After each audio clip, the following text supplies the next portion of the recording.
하나님 말씀 구약 성경 에스더 1장 1절부터 9절까지의 말씀입니다.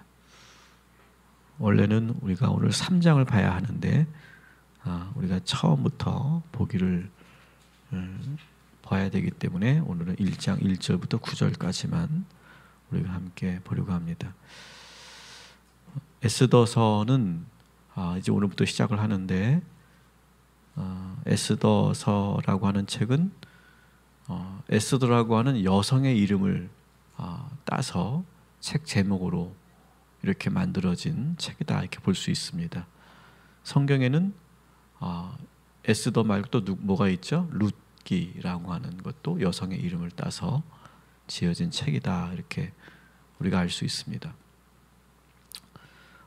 에스더라고 하는 이름은 그 당시에 페르시아식 이름이죠. 그래서 별이라고 하는 그런 뜻을 가지고 있고, 또 에스더의 히브리식 이름은 하다사라고 하는 이름입니다. 그래서 포로로 잡혀간 이스라엘 백성들은 두 개의 이름을 가질 수밖에 없었죠. 우리 일제시대에도 우리나라 사람들이 일본 이름과 한국 이름을 동시에 가졌던 것처럼 두 개의 이름을 가지고 살았던 에스더의 삶을 우리가 여기서 보게 됩니다. 또 이 에스더서의 신학적인 의미의 큰 눈에 띄는 특징은 뭐냐? 에스더서 전체에서 한 번도 하나님 이름이 나오지 않는다라고 하는 거예요.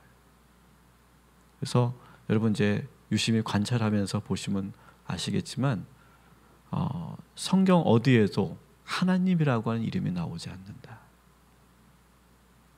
그래서 사실 이 성경을 정경화하는 그런 작업을 할 때에는 하나님이라고 하는 이름이 없는 이 책을 과연 우리가 정경으로 받아들일 수 있겠는가라고 하는 논쟁도 초기에는 있었던 책입니다. 그런데 비록 하나님이라고 하는 이름은 나오지 않지만 우리가 이 에스더서를 읽으면 더 강력한 하나님의 역사하심이 느껴진다라고 하는 겁니다.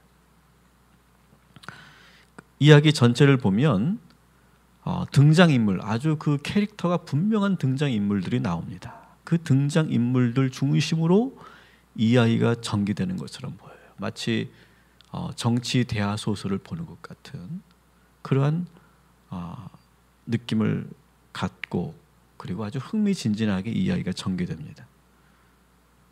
서로 아주 그 등장인물의 캐릭터가 분명한 그런 자들이 서로 갈등하고 그러면서 긴장감 있게 이야기가 전개됩니다. 그런데 결국 그 사람들이 이 모든 과정을 이끌고 가는 것이 아니라 결국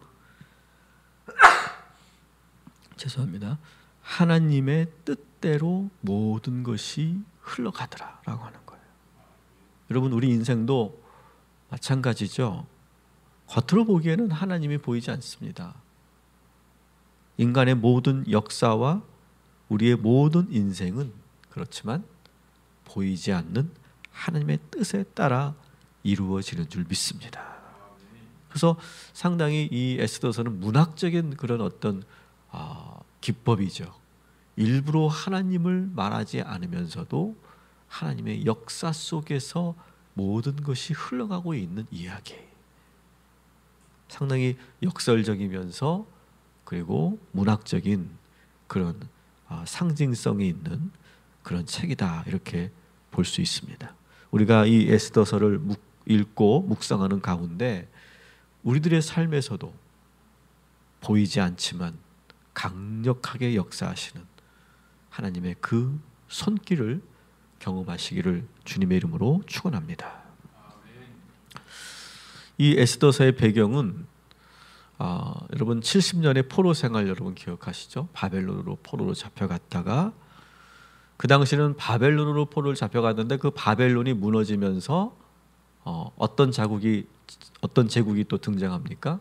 페르시아 제국이 등장을 하게 되죠. 지금은 바벨론이 멸망하고 페르시아가 이제 국제 질서를 재편하면서 그러면서 포로로 잡혀 있었던 이 이스라엘 백성들을 1차, 2차, 3차에 이어서 다시 고국으로 본국으로 돌려보내는 그 포로들을 귀환시키는 그런 정책을 쓰고 있던 것이 바로 이 페르시아죠. 이 페르시아가 그런 포로 귀환 정책을 하면서 1차 귀환은 수르바벨에 의해서 이루어졌고 2차 귀환은 누굽니까? 에스라를 통해서 이루어지고 있었습니다. 그 사이에 중간에 있었던 시대를 여기서는 그리고 있습니다. 이때 페르시아 왕은 누굽니까? 오늘 본문을 보면 아수에로 왕이다 이렇게 되어 있습니다. 우리 1절을 한번 같이 읽겠습니다. 이 일은 아수에로 왕 때에 있었던 일이니 아수에로는 인도로부터 구스까지 127지방을 다스리는 왕이라. 아멘. 그가 페르시아를 다스릴 때가 가장 전성기를 구가하고 있었던 때입니다. 어느 정도였냐면 그 당시의 영토를 보니까 인도에서부터 구스까지, 이 구스는 오늘날로 본다면 에티오피아를 해당합니다. 아프리카 지역까지 점령을 했다라고 하는 거예요. 엄청난 그러한 영토를 가지고 있었고 그 광활한 영토를 무려 127개의 지방으로 분할해서 통치하였다. 이렇게 소개하고 있습니다. 그만큼 아하수에로 왕은 강력한 왕권을 가지고 나라를 다스렸다라고 하는 것을 알 수 있고요. 2절, 3절을 같이 4절까지 같이 읽겠습니다. 시작. 당시에 아하수에로 왕이 수산궁에서 즉위하고 왕위에 있은 지 제3년에 그의 모든 지방관과 신하들을 위하여 잔치를 베푸니 바사와 메대의 장수와 각 지방의 귀족과 지방관들이 다 왕 앞에 있는지라.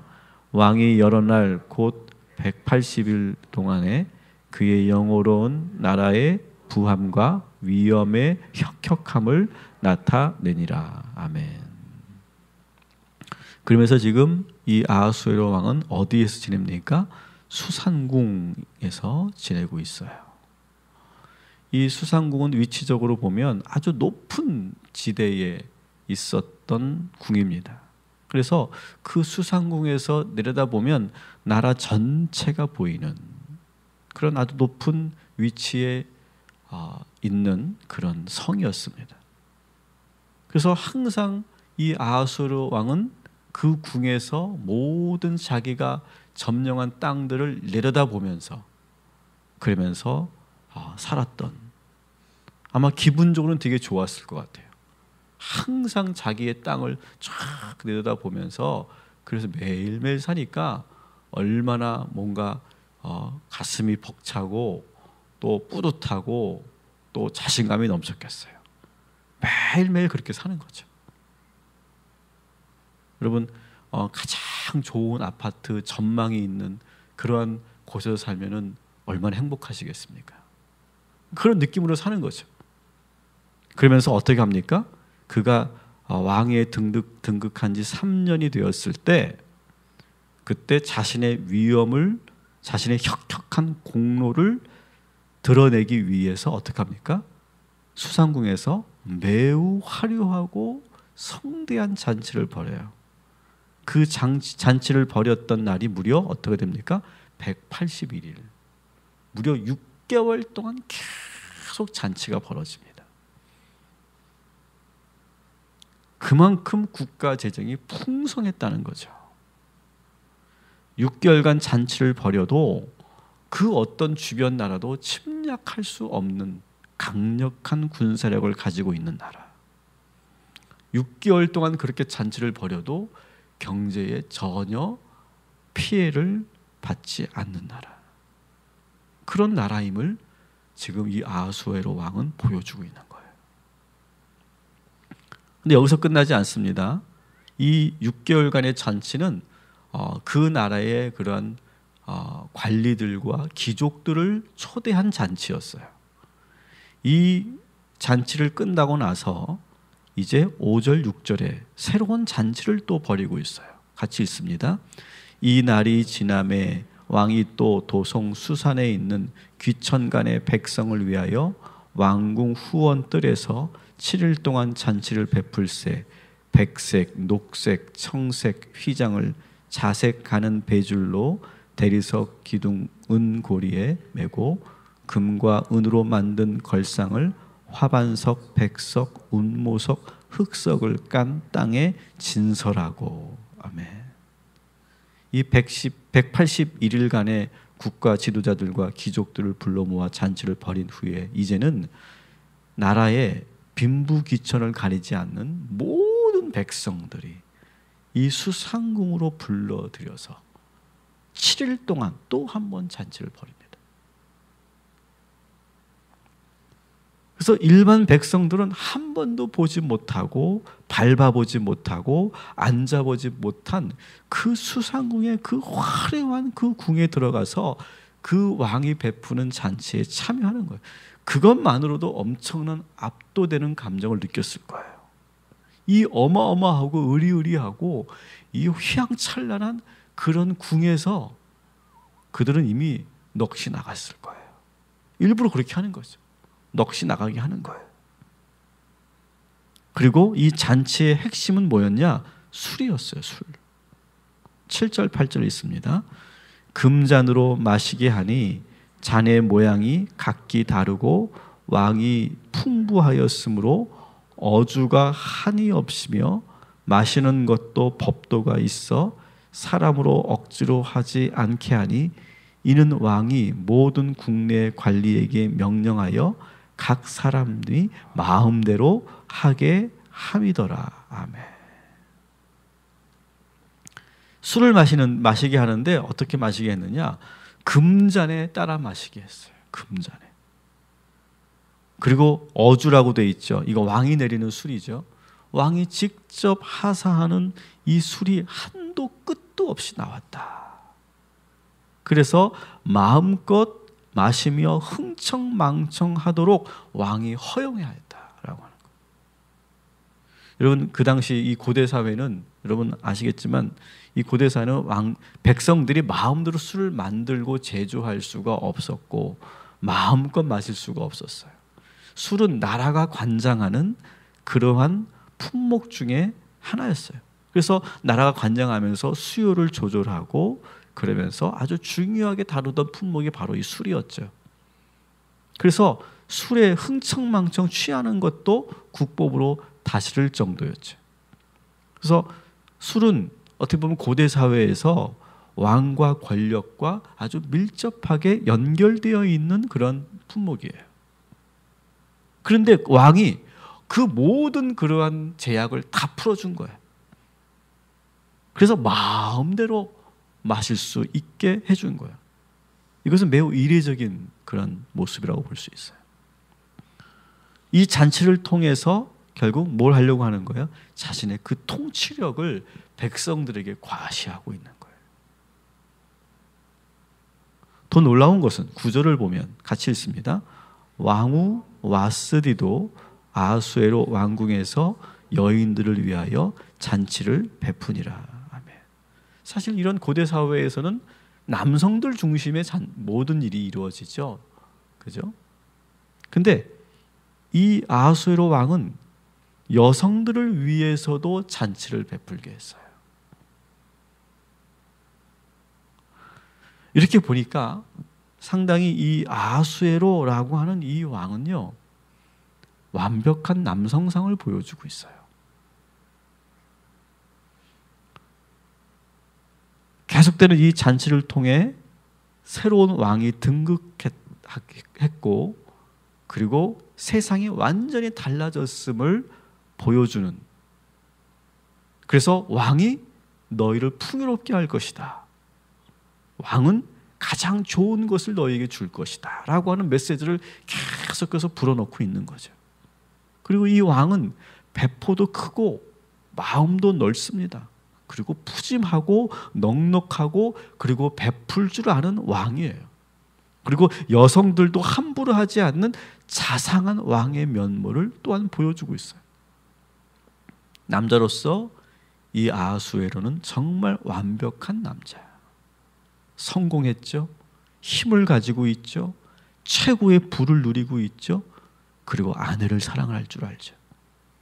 그것을 베풀 줄 알고 모두에게 존경받고 그리고 편견 없이 백성들을 대하는, 뭐 하나 빠질 것이 없어 보이는 이 아하수에로의 모습을 지금 이 에스더서에서는 먼저 보여주고 있어요.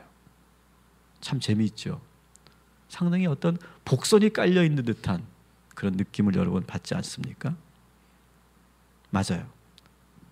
저는 겉으로 보여지는 이 완벽한 남성상, 이 아하수에로 왕의 모습을 보면서 저는 같은 남자로서 왠지 안타깝게 느껴졌어요. 오히려 사실 이 구절까지는 사실은 완벽한 남자의 모습을 보이고 있는데 그 뒤의 모습을 보면 그의 내면으로나 그리고 가정사로나 또 국가가 그렇게 완벽한 것처럼 보였지만 사실은 국가적으로나 아주 심각한 문제를 가지고 있거든요. 오늘 이 문제를 자세히 다루지는 않지만 겉으로 이렇게 완벽하게 보이는 이 왕의 그 뒤에 있는 그 모습을 우리는 항상 염두에 두면서 오늘 이 말씀을 봤으면 좋겠어요. 여러분, 언제 남자가 큰 소리를 칠까요?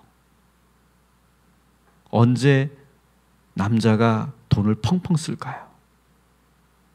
언제 남자들이 자신이 가지고 있는 것을 막 드러내고 과시하고 자랑할까요? 그때는 사실 자신이 없을 때입니다. 자신 없을 때. 자신이 없고 공허하고 허탈할 때, 불안할 때, 그때 남자들은 사람들을 의식하면서 더 액션을 크게 하고 자랑하고 드러내고 싶어 하는 거예요.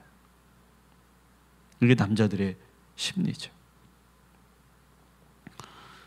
미국 트럼프 대통령이 미국의 힘을 과시하고 있어요. 지금 스트롱맨이라고 스스로가 자처하면서 미국의 힘을 과시하고 자국 우선주의로 국가 정책을 바꾸고 또 보호무역주의로 돌아서려고 그렇게 하는 이 미국 대통령 트럼프의 모습을 보면서 전문가들은 이미 이렇게 평가를 하고 있더라고요. 어떻게 평가하냐면 지금 미국이 점점 자신감을 잃어가고 있다는 증거다. 스스로 지금 산업 경쟁력, 국가 경쟁력이 약해져 가고 있음을 인정하기 때문에 지금 이러한 모습을 보이고 있는 거다. 오히려 불안하기 때문에 지금 막 그렇게 과도한 행동을 하고 있는 거다. 그러면서 어떻게 합니까? 자기 중심으로 부를 축적하고 또 강제로 무역 협약을 계약을 파기하고 자국 산업을 막 인위적으로 부양시키려고 하는 이 노력은 그만큼 자신이 없기 때문이다. 그래서 자기 자신을 더 축소시키고 국제 경제의 파이를 더 적게 만들어서 결국 미국 경제를 더 어렵게 만들 것이고 그리고 미국 경제가 어려워짐으로 인해서 세계 경제 공황을 가져올 것이다. 이렇게 지금 전망을 하더라고요. 이 마치 아하수에로 왕이 여러 나라들로부터 수탈한 돈으로 자국 백성을 풍청망청 술에 취하도록 잔치를 벌이는 것처럼 미국이 자국민만을 잘 살기 위한 이 조치는 큰 부메랑이 되어서 자신을 결국 뒤통수를 치게 될 것이다 라고 하는 것이죠. 사랑하는 성도 여러분, 오늘 이 아하수에로 왕의 이 완벽해 보이는 그 이면에 있는 너무나 과도하고 너무 오버하는 이 행동을 여러분 유심히 보시기 바랍니다. 오늘 저는 이 9절에 1절부터 9절에 있는 말씀에 반대로 행동하자. 저는 여러분에게 그렇게 제안드리고 싶어요. 반대로 행동하자. 여러분 오늘 하루 너무 자신을 드러내려고 하지 마시기 바랍니다. 너무 과장되게 행동하지 마시기 바랍니다. 내 자신을 너무 멋있게 보이려고 포장하지도 마시기 바랍니다. 자기 자신을 자랑하지도 마시기 바랍니다. 또한 여러분 그런 사람들을 보면서 이 아하수에로 같은 사람들을 보면서 부러워하지 마시기 바랍니다. 스스로 열등감과 비교의식으로 빠질 필요가 없어요. 남들을 보면서 그들을 보면서 남들보다 저 사람이 나보다 더 행복할 것 같고 더 잘 살 것 같죠? 그러나 그렇지 않다는 거예요. 오히려 아무 문제 없는 것처럼 보이는 사람들 그 이면에는 많이 골마있고 아파하고 우리보다 더 많은 문제들을 가지고 있는 거예요. 단지 그것이 보이지 않을 뿐이죠. 여러분 오늘 아하수에처럼 그렇게 행동하지 마시고 그렇게 화려하고 멋있게 보이는 그 완벽하게 보이는 그 사람을 보며 여러분 부러워하지 마시기 바랍니다. 그 반대로 여러분 오늘 하루 솔직하고 진실하시기를 주님의 이름으로 축원합니다.